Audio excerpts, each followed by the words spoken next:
Alrighty guys, so I'm sitting here editing the video you guys are about to watch. So pretty much what's going to happen is just a compilation of a bunch of random videos that were supposed to end up being full videos, and then somehow they just didn't because things didn't go right or something of that nature. So we'll talk about some p2m clamps that I got. They are awesome. Do check them out. They're actually pretty cool clamps.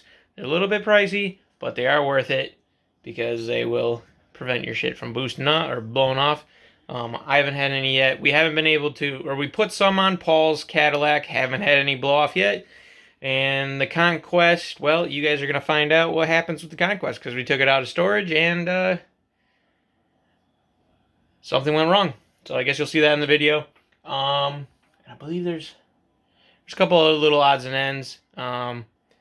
Hopefully it's entertaining. If it's not, well, tell me in the comments it sucked, and I will never do another compilation video like this, and I'll just delete the footage. So I figured this way you guys get a video, and hopefully you guys like it. If you don't, like I said, leave a comment, dislike, like, I don't care. Just give me input, basically, if you want things to actually get better. I can't do anything without input. But, yeah, so let's do that. Okay, so today's the day that we're just going to do, it's a little thing, but it's a little thing that should actually help. This is a performance thing. So, after Paul blew his coupler on the Cadillac, we realized maybe we need to do something. Plus, we looked at these like, probably like a year and a half ago or something like that. It's been sitting in my cart for a long time, so, but we picked up some of these. They are some Phase 2 Motorsports hose clamps. They've got a good assortment of them. Paul got some gold ones. I got some black ones. He also got some black ones for the Cadillac. So we're doing all three cars because these things are pretty fancy. If you check out their website, like they got like pretty much the clamp force is like all the way around, and like I think they like it said it like held like 2,000 psi or something ignorant like that. So this should definitely work. They should help prevent them from blowing off. We're definitely going to find out. We'll definitely do that, and then we'll just turn the boost up on the Cadillac to like 40 pounds. If it doesn't blow, then she's good. Conquest is for. Yeah, pretty much. Conquest is definitely going to be getting turned up this year, most likely, because Paul's probably just going to blow it up, if I know anything about Paul. True.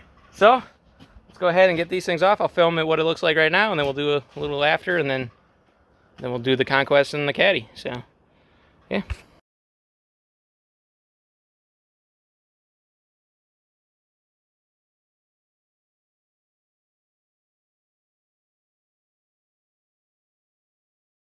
Alrighty, so got them on there. You really got to make sure you measure properly. I looked it up. This coupler was a 3.5, but I have to like pretty much rip it up over it. So I'm pretty sure I need a 4-inch because I've got this gap on there. So make sure you measure properly. And then, so like the bias or like the different types of couplers can create different things. Like obviously, I mean, if you measure, you'll know. But yeah, so like these ones fit fine with like the normal, I think it's like a triple ply or whatever. 3-ply usually. So, but that has like the cloth in between. But like the Spectra one down here, it didn't work. So I actually had to I just used some Tessa tape. Just wrapped it around, and now it's nice and tight. It ain't going nowhere. The clamps work really well once you got them tightened down, but then same thing with this one. Obviously, we got the space. But the nice part about how they're designed is they've got like there's like a slide piece. So they actually, even though I fucked up that one, but that one was really stretched. But the black piece goes up over the silver piece, and then it's a nice tight seal. So I don't know if maybe this one will show it. No, that one's also backwards too. Go figure. But yeah, they're on there. They look way better. So now to do some other cars. Should be fun. Alrighty, so I guess we'll do like a little compilation video of a bunch of random crap that we're knocking out because it's all little shit. So Paul's putting in a radiator fan because the cheap eBay one wasn't cutting it for him. She's getting hot, like in like 40-degree weather. She's hitting 200 easy or something of that nature. And so yeah, we went to the junkyard, picked up this fan off of like what was it, like third gen Taurus? I don't have a clue. 90 to 94. So yeah, something of that nature. That is for generation. So, and pretty much playing the choppy chop game until it fits. It's gonna be really tight. Yeah. So, but hopefully it'll work. It is a significant more high output than the other one. So, yeah. So he's doing that. I'm about to go stick with my alignment, and yeah. So let's just keep going.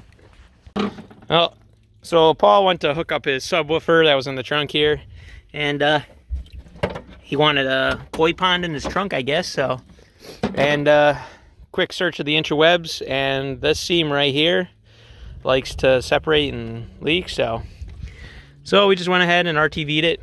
Too easy. He's doing the same thing on that side, and it should be good to go. So once this kind of sets up for a little bit, then we'll put the taillights back in there, and it's good as good. And then we also drilled a hole so we could get that rust starting. So as soon as that, maybe we'll get lucky and I'll just rust all that out. We can put a fuel cell in. Too easy. But yeah, she's dripping. She's pedaling a little. And yeah, because like all that water came out of there too. So there was a lot of water in there. Alrighty, so we're out here where Paul's actually garageless. Absolutely no tents. Literally. We're about to bring up the Conquest from its slumber. We just had to run to Walmart and pick up some battery terminals because he's playing the old switcheroo between the Cadillac and this for the battery. And so primed up, and then he put some new injectors in there. So he's going from, what were they, 1200s? So from some 1200s to 2200s. Yep. So that way we can turn up the boost, and because he was maxing out those 1200s. So, and yeah, this thing has seen better days. He's got a new throttle body on there because that was sticking a little bit. We've also got some fancy hose clamps from p2m that we'll be putting on as well. But that'll be in a different video. Even though I might just throw that all in this video. I don't know. Yeah, look at this. This is how much he cares. You see this? This is from when he tried burning down the thing for insurance money. But you see my fancy oil feed? Yeah, he's got a brand new oil feed, PTFE. Woo! Yeah, that's what I'm gonna be going to, PTFE. That stuff is, if you are doing AM lines, there is absolutely no reason to not do PTFE. Unless there's a reason that you shouldn't do PTFE. But I haven't found that reason yet. well, the only thing that I know that sucks about PTFE is if you try and go too hard with a bend, it can kink. So Yeah, hopefully I didn't kink that when I put that together. you would know if it kinked. It would, like, it, once you kink it, it's ruined. It's like, it'll have a flat spot in it. It won't straighten out ever? Yeah, no, it'll be. Even though you can't see it through the pipe? No, you'll see it. You'll notice. Even through the shielding? Yeah. Okay. Yeah, you'll know. You'll know if you kinked it. You just gotta be careful with it, but yeah, you'll know if it kinks. So yeah, I guess, so I picked up 2 gallons, and we just went and picked up another 2 gallons of E85. So we also tried to play with the startup tune, so if this thing doesn't fire up right away, we'll just have to churn up that. So yeah, so let's just hopefully get this thing running first try. Alrighty, so let's see if this thing starts up first try. We did address some of the fuel stuff, so hopefully it works good.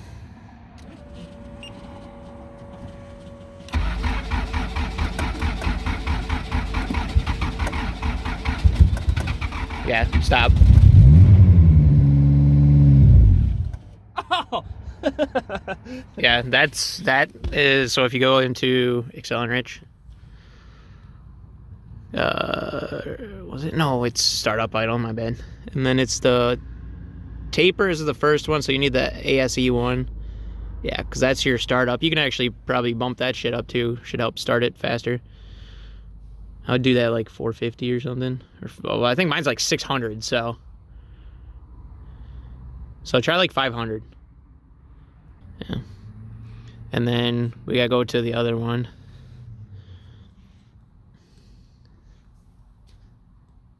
To the other ASE, the after start, the top one right above that one. That one, yeah, see, yours is like at fucking 40. So that's gotta be higher there. So like try like 50 maybe. For all these? just do the top one, and then we could probably interpolate it down to like 120. We try.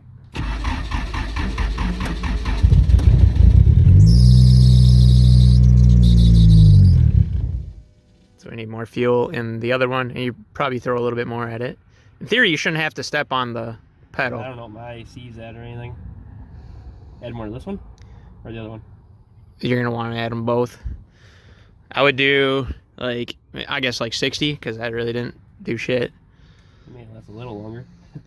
And then do like 50 for that one. Because you got to taper, because you're in both of those, so it's gonna interpolate between those. 1659, yeah.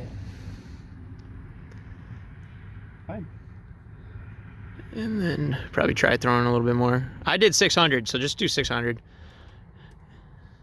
And then you got to interpolate down to like 120. I mean, I did 600, 500, 400, and 300, so. But, I mean, I know you're on E85, so.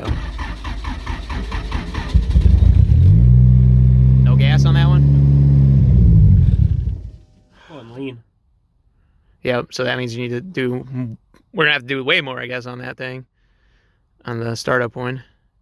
Because that's what that's not The taper or the other one? the other one. That one. Because that's adding fuel in. After it's... Yeah, so just do like 90. And then do like 80, 70. Turn it up, up. Okay, maybe not. Yeah, that should be fine, I guess. Let's try that for now. Yeah, we're not there yet.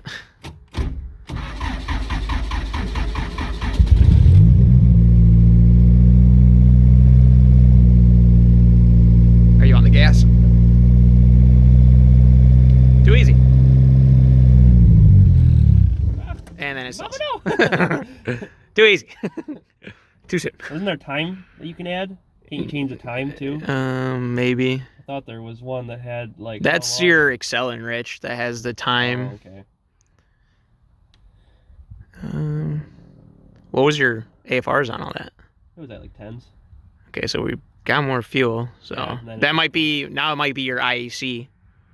Yeah, let's see what that's even doing. So, all right, I'm not gonna film any more of this, but at least it runs. So, but yeah, we'll come back when something might be interesting. Running better. Alrighty, so got it on the road. We're heading to go pick up some E85. So, because he's got 4 gallons in there, so we're gonna head there, fill up, and then we'll start doing some test pulls and stuff like that to get this thing kind of smoothed out. I went ahead and smoothed out a good chunk of it, but we need to get the boost area and all that stuff. And then we can only do so much because he's on stock tires, at least at this moment. Yeah. So there's only so much we can do because he's on stock tires. So he'll just spin if we get way up in the boost. So I think his low boost setting is like 13 pounds, so that should be fine. But yeah, let's go get some E85. How to get 50% off a hood in the junkyard? You cut it in half. Ta-da! Alrighty, so I think in this we'll do like a quick little video maybe or something, toss this in. So we're gonna do an updated hood for Paul's car. So we did version 1. We're not really happy with it anymore. So we came up with the idea while we were at the junkyard the other day. Why not use a hump out of a Eagle Talon? So I think it should look pretty cool. It's gonna be quite a fun process. So essentially we got a hood. I taped out where I'm gonna cut to give us like a rough shape or whatever. And then once we get the other, he wanted to pick up the Conquest. Once he gets over here, we'll have to put this on there, and we're gonna have to do some cutting and planning and all that good stuff. I know there's a body line in the Conquest that goes right down that side, so it's gonna be interesting. So hopefully we can pull it off. I think we can. We're just gonna have to be creative. But yeah, so I'm gonna go ahead and get this thing cut out because obviously the underside is still there, so we need to get rid of all that. So let's do this. Alrighty, so went ahead and cut it out. Then there was also a bend right here, so I went ahead and used this guy and the sledgehammer and gave it a little thing. So now this is pretty flat. So now I just gotta wait for him to get here, and then we can trim it up a little bit more and see how it fits. So let's wait for that. And then I'll have to fill in this hole. So that should be fun. All right, well, I got a little bit done on the hood here. Well, I got the edges kind of sanded. It's like 2/3 of the way done. Paul just sent me a picture of his intake. Had basically snapped off almost off of the Conquest, so we're gonna have to go over to Buddy Jeff's and I'll have to use his spool gun and weld that up. So I'm gonna adjust the crank sensor on here because it's kind of been cutting in and out, so kind of annoying. I think it's too far away, so I'm gonna try that. I'm gonna adjust it a little bit further forward and then head over there. I'm gonna put this thing on a 2-post lift for the first time in its life, and I gotta tuck up some lines, and I also got a fuel leak somewhere from when I fill up the gas tank, so see if I can find that when I'm over there as well. So let's do that.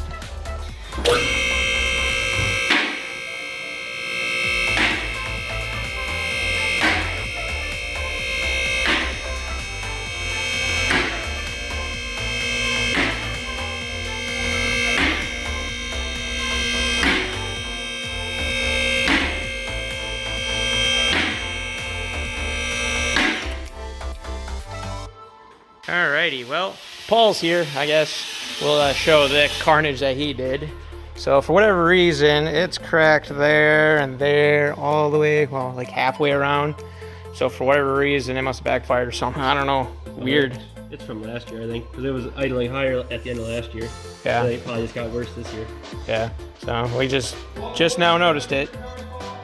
So, 4G63. So now we gotta pretty much, I think once he gets it cleaned up, I'm gonna put some like tack welds on it, and then we'll have to drill some holes where the ends of these cracks are, so that way the cracks will hopefully not continue to grow. So, and we'll also see if I can spool gun it up with this. So should be interesting. I think this stuff's fairly thick, so feels really thick. Hopefully. Yeah, my That's a nice feeler gauge you got there. my feeler gauge says that it should be fine. So we'll find out. We just got to get it really clean and then give it a shot. So that's the big thing with aluminum. It's got to be clean. So should be fun. Oh yeah. And then it's the first time I ever seen my car up on a lift. So Jeff was nice enough. That's his dope ass Volkswagen. It's Subaru STI swap on a Volkswagen chassis. Thing's gonna be gnarly when it's done. But he builds harnesses for these like Vanagons and stuff, like for like Subaru swaps and stuff. So definitely dope. So if you're in like, if you like these things and you need those, oh, there you go. Just be sure to hit them up. I'm pretty sure you're on YouTube, aren't you too? Yeah, I've got YouTube, Instagram, whatever. I'll link those in the description, so if you want to check out what he posts. So, but yeah, so first time I actually get to see underneath here. Yeah, I mean, nothing really too crazy to see. I mean, you can see my floor pans, some dirt from the tree incident, and then like you can see how the bottom hasn't been welded, but it's right there. So, and yeah, so I actually just zip tied up my lines, because when I took out the battery lines, these were kind of all in there real nice, and then it got messed up when I pulled them out. So now it's nice and zip tied up, so I'm not rubbing through those. Kind of zip tied this. I had a fuel leak, which I actually found out was this filler hose. Let's see here. It's actually this filler hose right here. So I'll have to order another one of those and then come back over sometime and change that out. But yeah, other than that, kind of cool to be able to see underneath your car. You know, something that you've never really seen. Get to see how much of a leaky boy it is. I think this must be loose, so yeah, kind of cool. But yeah, so this is pretty much all I had to get done, was just get these, and then next we'll knock those out. And then once his intake's done, then hopefully we can continue on with the hood video for him. So, sweet. All right, well, it's back on. Literally just got put back on. So, as you can tell, I'm a welder, aluminum welder. It turned out pretty good. I mean, it stuck the aluminum together, hopefully. We'll see how long it holds together. I mean, if it leaks, it leaks. In theory, it should hopefully be good. Could be leaking right now. Could be leaking right now, and we'll never know. until we turn it on. You know, it's definitely going to idle lower than it did before. I sure hope so. So another problem. So now we can continue on what we originally did and get the hood done. Alrighty, so you remember that hood I said we were going to be doing? So Paul showed up and he has a beautiful joke for you. Tell me all about your joke.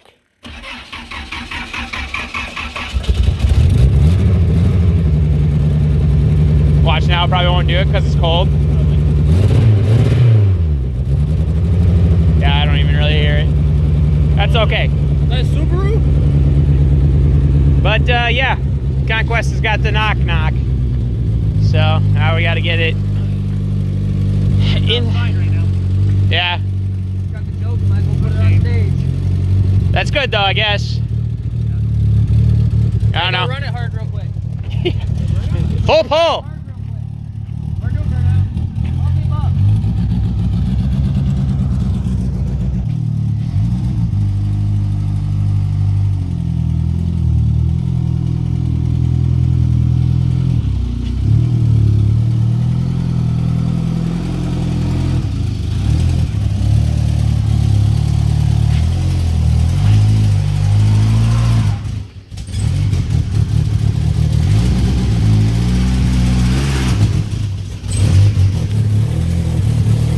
Ta-da!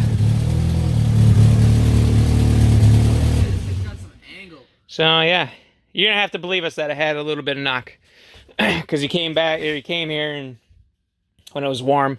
But there's no point in us trying to actually hear it because we don't want to hurt it. We're hoping that we can just throw some new bearings in it. So we're gonna have to pull the front end off and pull the motor and all that good stuff. So the hood is gonna have to wait. But we can dream a little dream. Okay, so we're out here. Already pulled the motor out of the Conquest. Yeah, you got something to see here. So we just pulled the oil pan off, and there's this in there. It looks like he killed a goldfish or something. Dude, look at all the stuff right here, too. It's like everywhere. It's what the diddle dicks. It's all up in this thing. I don't even know what that is. What? Copper won't be magnetic, so we won't be able to tell. No. What's the filter have in it? Can we pop that off? Paper. That's definitely metal. Want me to pull that off? See what's got in it? Yeah, might as well. Just put the oil thing underneath it. Not the oil pan, but the actual thing. So yeah, the fun has begun. This is kind of interesting. Yeah. So we'll find out what that was. Alrighty, so that's like a 24. This one ended up being the bad one. It looks like it just spun a bearing, but it was barely spun. It didn't, even though those must not have like copper in them. Yeah. But yeah, you can see, like, the easiest way is, like, if you look at it, it's got that. It's got a ridge. Ridge, and see here. There you go. Yeah, it's definitely not supposed to look like that. And the hole so, is way and smaller. Yeah, and the notches are gone. Like, that's what it's supposed to look like. Oh, wow. Yeah, so that one's, so that one's a good. It got flattened, too. Yeah, because it was spinning. The whole bearing was spinning inside of both of them. Because if you look at it, this should have like the notch, shouldn't it? Yeah, it's right there. Yeah, that. And that notch is gone. This one doesn't even have it. Oh, it may be there. It might have been right there. This one was about to go through. Hey, can it be from your turbo? But yeah. Yeah, it could be. There's no, because those are still flakes. It spins so fine though. It's so. I don't know. Is the oil drain for the turbo there? So but yeah, so now we're still trying to figure out where that gold came from. There is a ton of play in this though. Yeah. Yes, we've already known that. So yeah, I guess we'll find out. Also, now we're at the end of the video. Hopefully you liked it. If you did make it this far, just go ahead and put Captain for Cappy down here, my one-eyed cat, in the comments to say that you actually made it to the end of the video. So, well, yeah, we'll talk about this view right here. If you guys need a good, I mean, if you're a YouTuber, if you need a really good editing rig, I literally just put this together. So this is a T5500. It has a dual, this one, I think it kind of got lucky. They didn't tell you what CPUs it had, but this is a dual CPU, so it's got two 6-core processors with 24, so it's got 12 cores, 24 threads, and it works really good for this. And it has 24 gigabytes of RAM. It was $99 on eBay. That's a deal. The only thing you're gonna need is, like, if you're not gonna have it next to a router, you're gonna need like a wireless card, and you also need a graphics card. So if you can track down a couple of those, you're good to go. I think segment 2, and I already had the monitor, so that kind of saved me some money. I'm just using headphones right now, just so that way I don't have to buy speakers. I have these Google Home Minis. I'm gonna actually get a Bluetooth dongle, so that way I can use those as my speakers, because that'd be nice. Yeah, this thing worked out really good. I can actually like render it at like full. Like it plays it at full resolution, not even a problem. So yeah, enough of that rambling on. I don't know how useful that is to anybody, but here's Cappy. Cappy, who's that? Are you gonna say hello? No, you're not gonna say hello. But yeah, cool. Thanks for your butt in my face. I'm sure the internet really wanted to see your butt. But yeah, I guess all I got for that is you know the drill. Like, comment, subscribe. See you guys in the next one, and please leave your comments below. So, see you guys later.